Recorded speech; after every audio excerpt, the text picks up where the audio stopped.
Okay guys, so here we are, 7.8 honors, okay? We're gonna understand the y-intercept of a line, okay? So the y-intercept. It says, what is the y-intercept and what does it indicate? Okay, so first thing I want you to realize is our rate of change, when they say rate of change in this lesson, it's the same as the unit rate. In other words, $10 per hour, right? That's your unit rate. It's the same as the constant of proportionality. It's the same as a slope.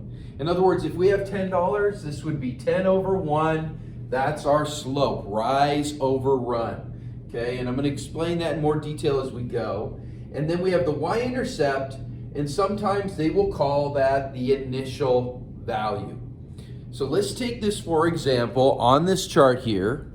We're going to talk about the $10 per hour scenario. Okay, so let's just say you get paid $10 per hour. Okay, so if I'm going through and I'm doing this on here, if I work 0 hours, then I'm going to get 0 pay. That's our 0-0 scenario. Okay, if I go through and I work 1 hour, then I'm going to get $10. In other words, rise over run, right? Which is $10. You go up 10, right? Dot, dot, dot, and over 1. 10 over 1. That's where that unit rate comes from. That's where that slope comes from, okay? And we could build if we're talking about just a proportional, our constant of proportionality, then our rule would be y equals 10 multiplied by x. In other words, x would stand for the amount of hours and y would stand for the total amount of pay. If I worked 2 hours, 2 multiplied by 10 is $20. 2 and then 20. Now, here's what I want you to understand though. If they go through and they talk about an initial value and the y-intercept, the y-intercept at this case is where it crosses the y-axis. If we're talking a proportional, that means we have a 0-0. It just simply crosses at 0, okay? But let's say this. Let's say that you do a really good job and your boss says, you know what? I'm gonna give you a $30 bonus, okay? So before you even start working, before anything else happens, you get a $30 bonus. That means that we would start at $30, right?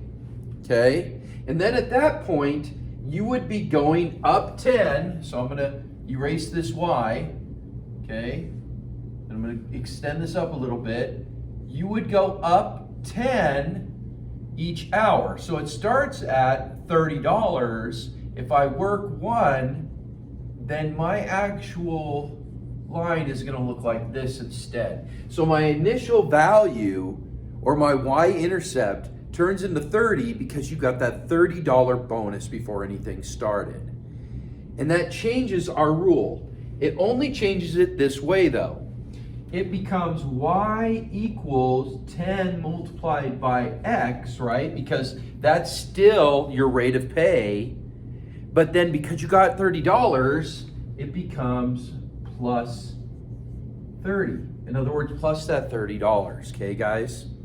Now as you do this more and more, you'll understand it more and more, okay? Okay, so let's look at one of the examples from the lesson, okay? Now don't forget guys, this is your lecture. You want to take these notes and then you want to ask me questions as we go through, okay? So we're going to look at example 3. It says identify the y-intercept. That's all they want you to do, identify the y-intercept. So we look at this and we say, where does this intersect y? In other words, I have 0, 2, 2, and -1. So I went through and I graphed it, right? And we figure out that it's intersecting, because remember this is y right here, it intersects at 2. All right, so our y-intercept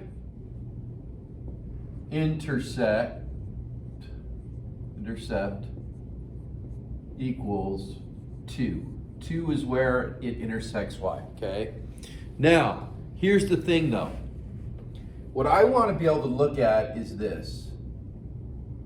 The rise over run, and we want to actually, I'm going to go a little bit further on this problem. Okay, so it's our slope equals rise over run. And actually what we're going to do is we're going to go from one coordinate to the next, okay? So if we look at this, I went up 1, 2, 3. That means my rise is 3. And I went over 1, 2. Now here's the difference. Our slope is 3 over 2. However, what we have to understand is we read these lines, this slope, from left to right. I'm looking at this slope, and when I look from left to right, this is on a downward turn, which means that this is actually a negative slope. There's my negative slope. That's my slope, okay, guys? Then this allows me to go through and do my rule. In other words, y equals, and insert my slope, 3 over 2, and then this is a positive 2, right? It's a positive 2, so I need to put x here, and then plus 2. That becomes my rule. Okay, guys? So I went a little bit further in that one, just so you guys could see a little bit more. Ask me questions on anything you don't understand. The reason I am not doing any of the Excel on this lesson is because there are only 6 problems on the Excel for this lesson. Okay, guys? All right, good luck. Ask questions. We'll talk to you soon.